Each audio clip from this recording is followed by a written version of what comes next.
Hello, I'm David Kerr and you're watching Shalom World News. Here's your latest news headlines from around the globe. Pope Francis has offered prayers for the victims of Tuesday's devastating explosion in the Lebanese capital of Beirut, which killed at least 137 people and injured about 5,000 others, with dozens still missing. Speaking during his general audience at the Vatican on Wednesday, the Holy Father urged those present to pray for the victims, for their families, and for the people of Lebanon, so that out of this week's tragic and painful moment, the Near Eastern country may, quote, overcome the grave crisis it is presently experiencing. The cause of the explosion is not yet known. Lebanese President Michel Aoun has suggested that the blast was caused by nearly 3,000 tonnes of ammonium nitrate stored unsafely in a Beirut warehouse. The Cardinal Archbishop of Warsaw is calling for an end to politically motivated vandalism after one of Poland's most famous public statues of Jesus Christ was festooned with anarchist and LGBT symbols. The statue in question stands outside Holy Cross Church in Warsaw's city centre. It depicts Christ carrying his cross and pointing to the sky. Inscribed on the plinth below are the Latin words Sursum corda, meaning lift up your hearts. It was this inscription which many Poles looked to for inspiration during the Nazi occupation of the Second World War.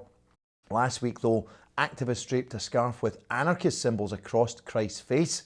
They also attached a rainbow flag to his arm. In response, Cardinal Kazimierz Nycz of Warsaw described those actions as a desecration, which had caused great pain to the city's Catholics. He also appealed for greater respect for people's religious sensibilities and urged all Poles to, quote, stop using acts of vandalism and crossing borders in public debate. The incident comes in the wake of a closely fought Polish presidential campaign, which saw the more socially conservative candidate Andrzej Duda re-elected to office for another 5 years.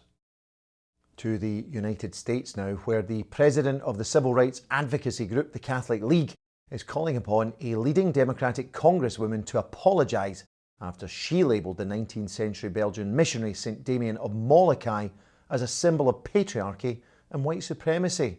New York Congresswoman Alexandria OcasioCortez made her comments about St. Damien, who gave his life to working with lepers on Hawaii, via her Instagram account last Thursday. In them, she criticised the presence of a statue of the saint in the National Statuary Hall collection on Capitol Hill in Washington, D.C., which houses historic figures from all 50 US states. Catholic League President Bill Donoghue says that such criticism of St. Damien shows, quote, an offensive ethnocentrism. He also noted how St. Damien is still held in high regard by all the people of Hawaii. It was there that the saint spent 16 years of his life serving the lepers on the island of Molokai, such that eventually he contracted and died of the disease himself. Mr. Donoghue's comments have been echoed by Bishop Robert Barron of Los Angeles. He described Ms. Ocasio-Cortez's remarks as ridiculous and insulting. He also said that they show the superficiality and simplistic quality of what he labelled woke categorizations. Pope Francis has expressed his solidarity with the Catholic Church in Nicaragua after the cathedral in the nation's capital, Managua, was firebombed. The attack took place last Friday. Witnesses say a hooded man entered the Chapel of the Blood of Christ within the Cathedral of the Immaculate Conception and threw a Molotov cocktail. The fire was quickly extinguished and nobody was injured. A historic 400-year-old crucifix was destroyed in the blaze, though. The attack has been described by the Archbishop of Managua, Cardinal Leopoldo José Brenes, as an act of terrorism. Now, Pope Francis has sent his message of support, stating that he too is praying for the church in Nicaragua. He added that he is presently accompanying all Catholics there in sorrow following the act of vandalism. So far, nobody has been arrested in connection with the incident. This week has seen the Knights of Columbus gather for their 138th annual Supreme Convention. Due to COVID-19 restrictions, though, the meeting is taking place online. The convention events are being broadcast from the Knights' headquarters in New Haven, Connecticut. This year's meeting comes in the lead up to the beatification of the organisation's 19th century founder, Father Michael McGivney, which will take place in October. In a letter to those participating, the Vatican Secretary of State, Cardinal Pietro Parolin, said that Pope Francis is confident that Father McGivney's heroic virtues and example of faith will inspire today's Knights to prayerfully seek the wisdom and strength to practice a fraternal love capable of seeing the sacred grandeur of our neighbour and of finding God in every human being. The Knights of Columbus is a fraternal organisation for Catholic men which was founded by Father McGivney in 1882. It is based upon the core principles of charity, unity and fraternity and currently has nearly 2 million members worldwide. Meanwhile, Australia's National Catholic Men's Gathering takes place next week under the theme of Brothers, What Must We Do? The event is the initiative of the Australian Bishops' Conference. It will also take place online due to COVID-19 restrictions.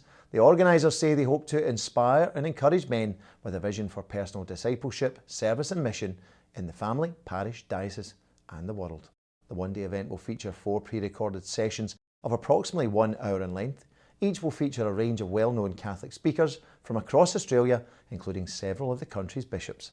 Speaking about the conference programme to Vatican News, Archbishop Anthony Fisher of Sydney invited all Catholic men across Australia to consider gathering in socially distanced small groups to participate in the conference, which will take place on Saturday, August the 15th, the Feast of the Assumption of Our Lady into Heaven. His diocese, said Archbishop Fisher, such small groups will gather in various parishes for Holy Mass, Eucharistic adoration and solemn benediction.